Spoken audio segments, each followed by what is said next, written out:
Assalamualaikum warahmatullahi wabarakatuh. Sahabat muslim rahimakumullah. Selamat datang kembali di channel Permata Islam yang membahas seputar kisah islami penuh hikmah. Angin kekuasaan dunia mulai berubah arah. Tidak ada yang bisa menolaknya, tidak pula menghentikannya. Dari Washington hingga Beijing, dari Moskow hingga Tel Aviv, dari Riyadh hingga Roma. Semuanya tengah berada dalam pusaran waktu yang sama. Era kejatuhan yang telah lama disebut dalam nubuat-nubuat kuno. Dalam catatan tafsir para ulama dan peneliti eskatologi Islam, menjelang kemunculan Imam Mahdi akan terjadi ghurbat al-hukm, masa ketika kepemimpinan dunia akan kehilangan legitimasi dan wibawanya. Sistem buatan manusia, politik, ekonomi, bahkan moral akan rapuh di bawah beban kebohongan yang mereka bangun sendiri. Dan disitulah tanda-tanda itu mulai muncul, satu demi satu seperti retakan halus di dinding peradaban. Pada awal abad ke-21, dunia tampak seperti berdiri di puncak kejayaan sains dan teknologi. Namun di balik layar, sistem keuangan global tergantung pada utang dan manipulasi pasar, media dikendalikan oleh narasi terpusat, dan politik dijalankan bukan untuk rakyat, melainkan untuk jaringan kepentingan yang lebih besar dari sekadar negara. Semua itu, dalam terminologi nubuatan, disebut taghut al-asr, kekuatan global yang menolak kebenaran wahyu dan menindas suara keadilan. Dari sinilah para peneliti akhir zaman menemukan pola yang mencurigakan, bahwa sebelum munculnya Imam Mahdi, 7 penguasa besar dunia akan mengalami kejatuhan berurutan, baik secara politik, ekonomi, maupun simbolik. Mereka adalah representasi dari 7 poros kekuasaan dunia modern yang menguasai hampir seluruh aspek kehidupan manusia: energi, uang, media, militer, ideologi, agama, dan keamanan global. Namun nubuat itu tidak pernah menyebut nama. Ia hanya menggambarkan tanda-tandanya. Akan datang masa ketika dunia dipimpin oleh 7 raja, masing-masing saling menuduh, saling berkhianat, dan pada akhirnya mereka semua akan tumbang dalam satu musim sebelum munculnya Al-Mahdi.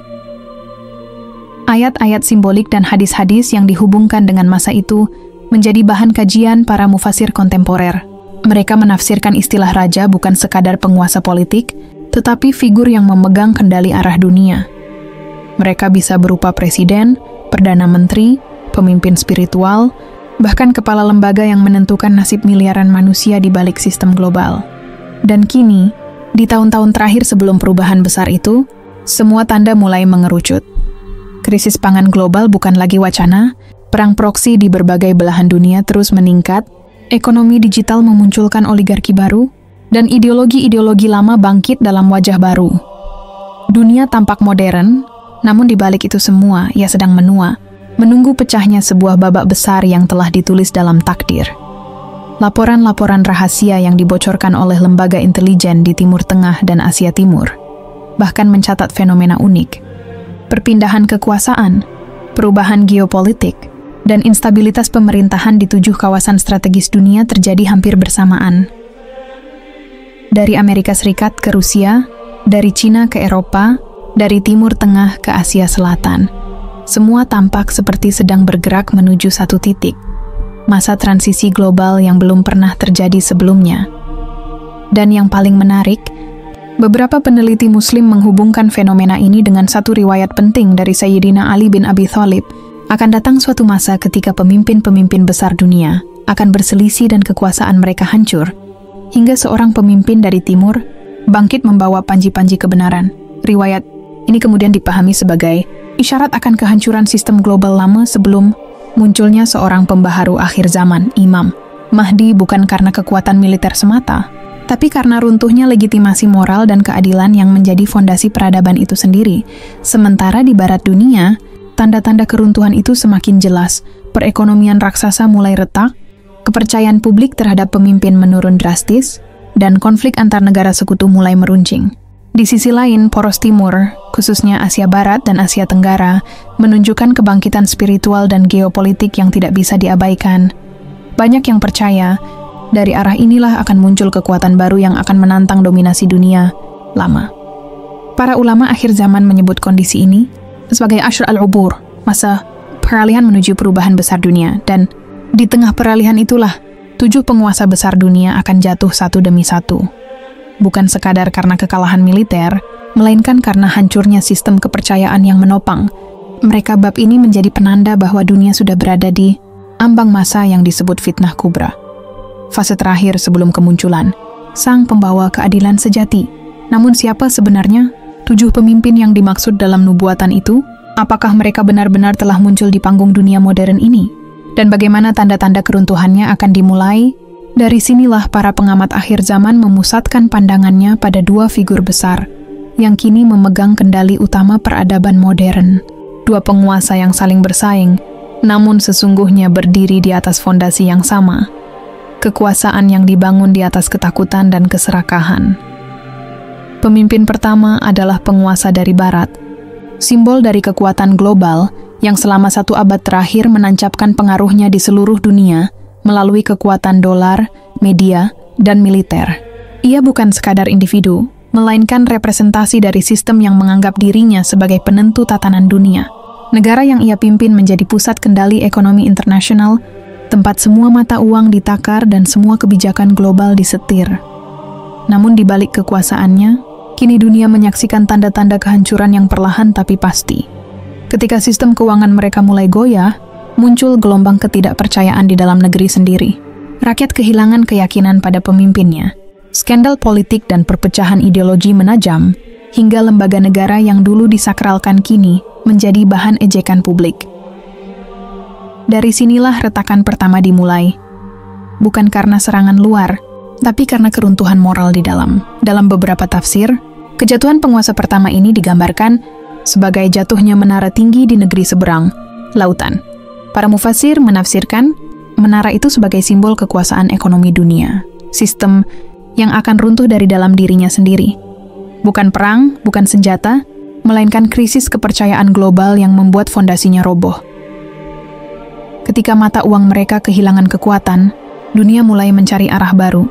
Negara-negara sekutu menimbang ulang kesetiaan mereka. Dan di tengah kekacauan itu, muncul gelombang protes besar-besaran di kota-kota besar mereka. Orang-orang turun ke jalan, menolak perang, menolak utang, menolak penindasan atas nama kebebasan. Mereka mulai menyadari bahwa peradaban yang mereka banggakan hanyalah ilusi yang dijaga oleh propaganda. Dari sisi timur, kekuatan lain mulai tumbuh. Dan di sanalah muncul pemimpin kedua, yang dalam banyak tafsir digambarkan sebagai Raja dari Timur Jauh. Seorang pemimpin dari kekuatan Asia yang bangkit dengan ambisi menggantikan dominasi Barat. Kekuasaannya tidak dibangun dari kepercayaan moral, melainkan dari sistem kontrol total, pengawasan digital, ekonomi terpusat, dan ideologi nasionalis yang menguasai pikiran rakyatnya. Negeri yang ia pimpin bangkit dari luka sejarah. Setelah puluhan tahun menanggung penghinaan dari Barat, kini mereka menjadi pusat produksi dunia, pengendali rantai pasok, dan pemegang teknologi pengawasan paling maju di muka bumi.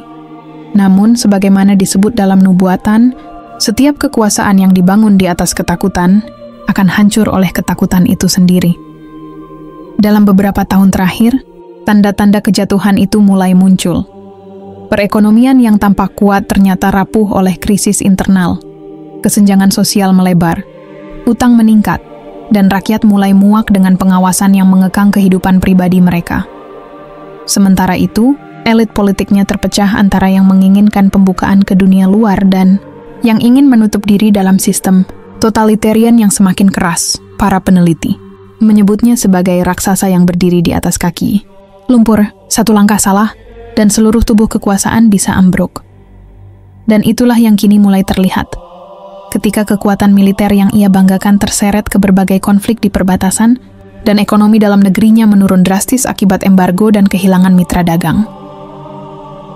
Dalam tafsir eskatologis, hal ini dikaitkan dengan sabda Nabi tentang masa ketika 2 kekuatan besar dari timur dan barat saling melemahkan, hingga muncul pemimpin dari Timur Tengah membawa panji-panji kebenaran.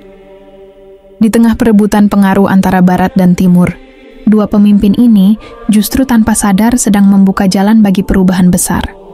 Keduanya percaya mereka sedang menegakkan tatanan baru dunia, padahal mereka sedang saling menghancurkan dalam perang ekonomi, perang cyber, dan perang ideologi. Dunia menjadi saksi bagaimana keduanya saling mencurigai, saling memata-matai, dan saling menyiapkan senjata yang bisa menghapus peradaban dalam hitungan jam. Namun yang paling menakutkan bukanlah perang nuklir, melainkan perang informasi.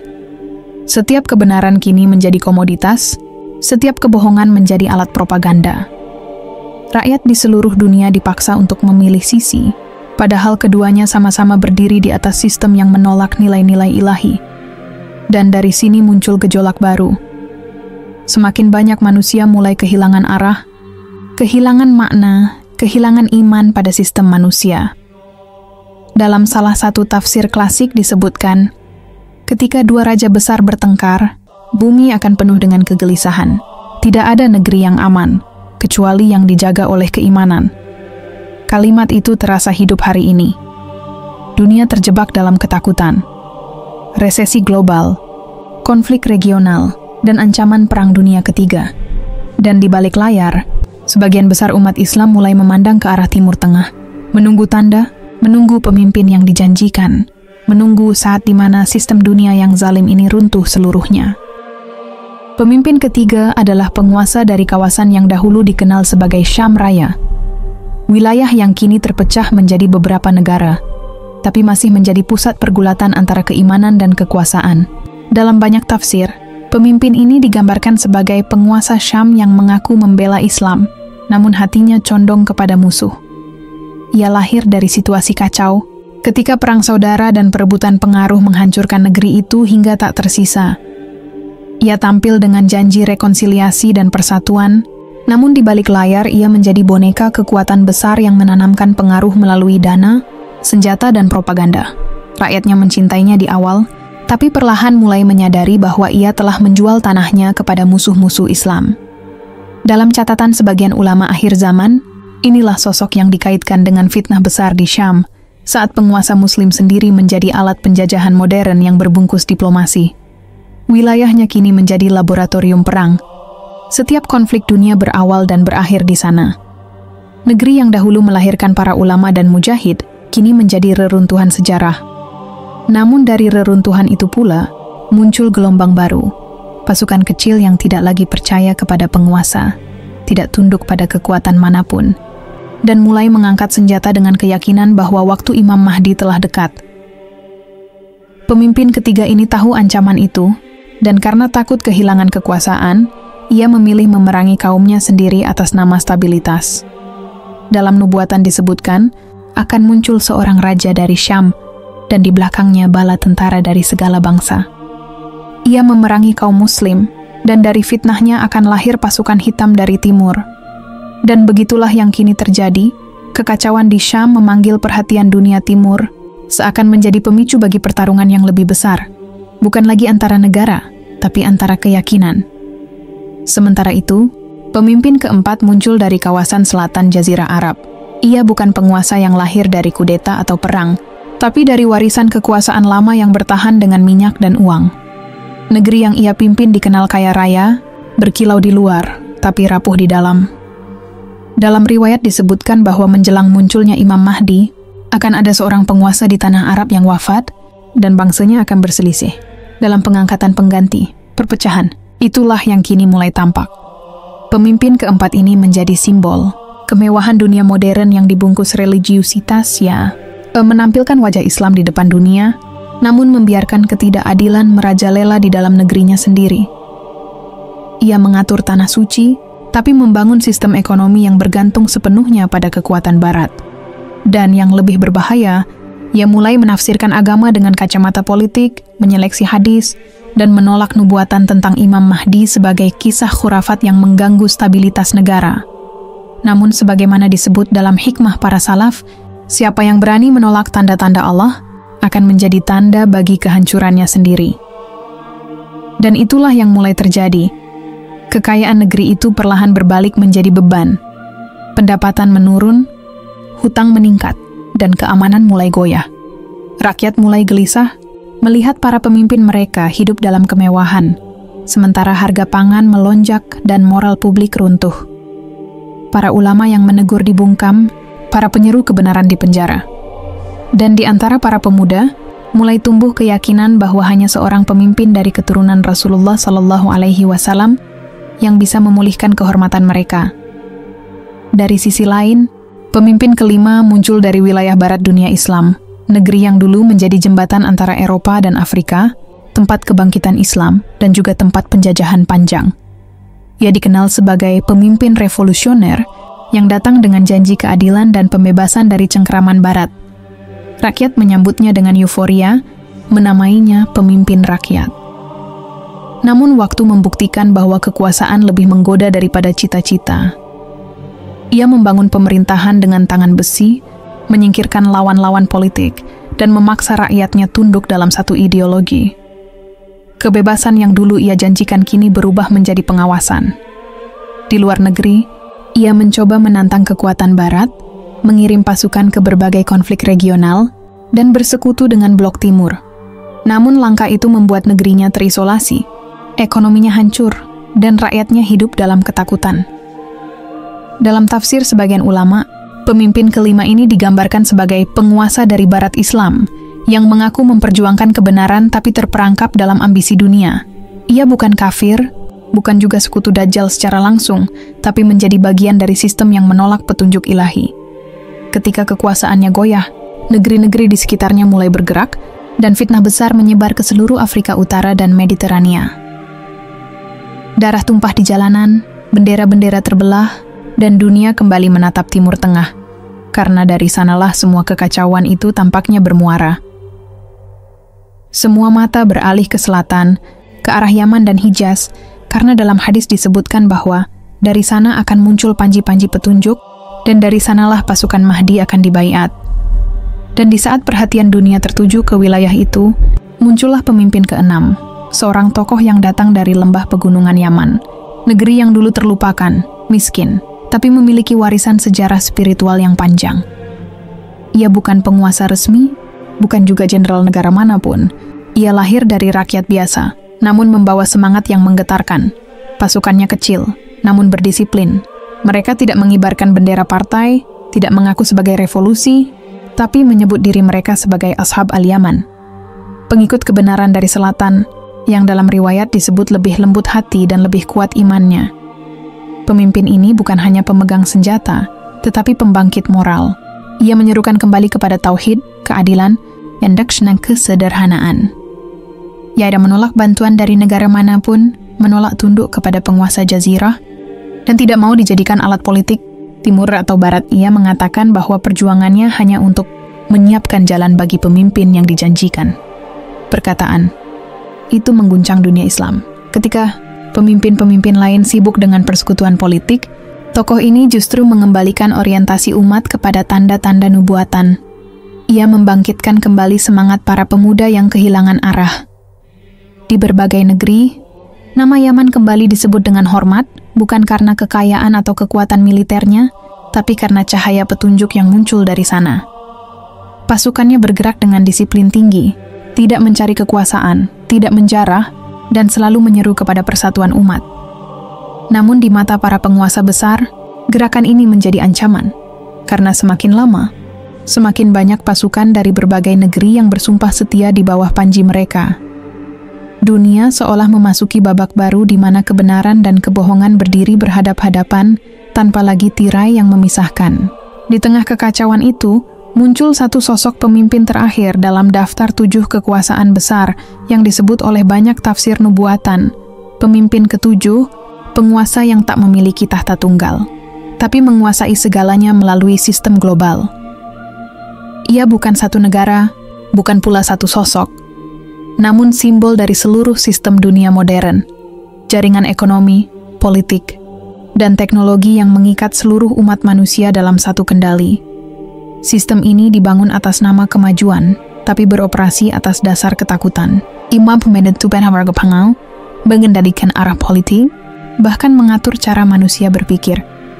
Para pemimpinnya muncul bergantian, tapi ruh kekuasaannya tetap sama. Menolak campur tangan Tuhan dalam urusan dunia. Inilah bentuk baru kekaisaran yang tidak butuh wilayah, melainkan data dan jaringan. Mereka menyebutnya tatanan dunia baru, dan dalam tafsir sebagian ulama akhir zaman, inilah benteng terakhir yang akan tumbang sebelum munculnya Imam Mahdi. sebuah sistem yang diciptakan untuk menggantikan agama dengan ideologi kemanusiaan universal dan mengganti keadilan ilahi dengan hukum pasar.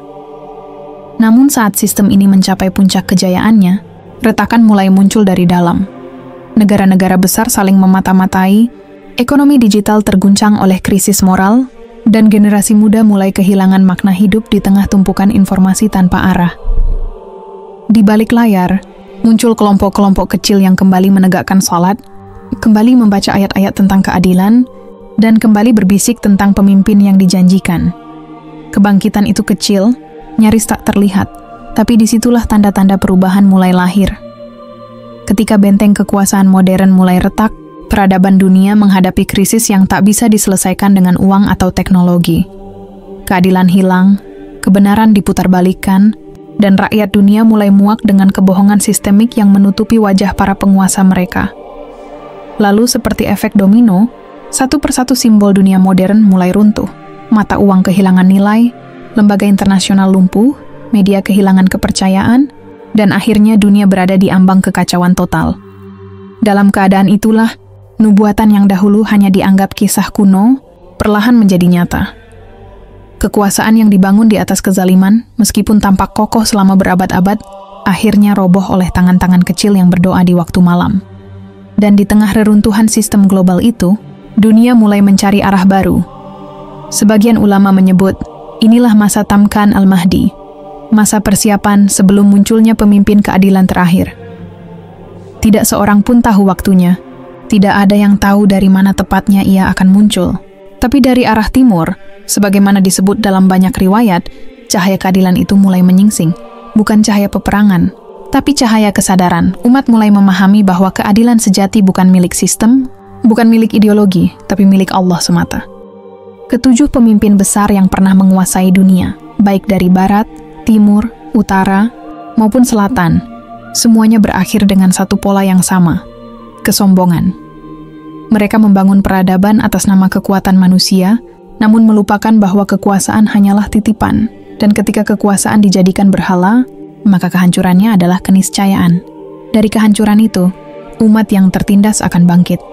Mereka bukan bangsa tertentu, bukan ras atau kelompok politik, melainkan orang-orang yang hatinya hidup oleh iman dan kerinduan akan keadilan.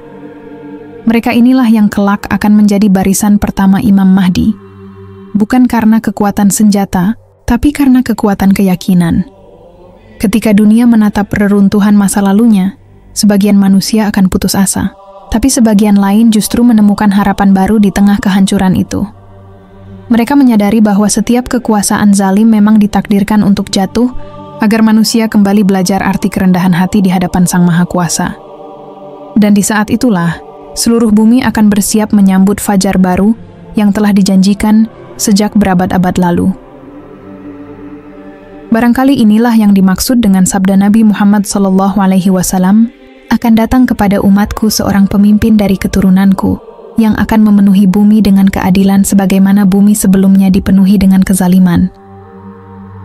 Hadis itu bukan sekadar nubuat, tapi peringatan bahwa sebelum keadilan itu datang, dunia akan menyaksikan betapa rapuhnya peradaban yang dibangun tanpa Allah. Dan saat dunia menyadari hal itu, maka tak ada lagi tempat bagi penguasa yang menindas. Maka kisah tentang 7 pemimpin dunia ini bukan ramalan, melainkan cermin.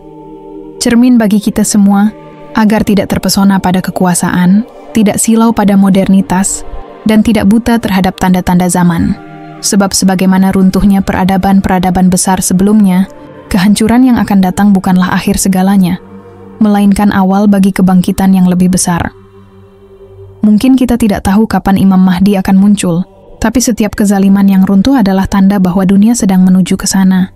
Dan mungkin kebangkitan itu sudah dimulai, bukan di istana, bukan di parlemen, tapi di hati manusia yang mulai merindukan kebenaran.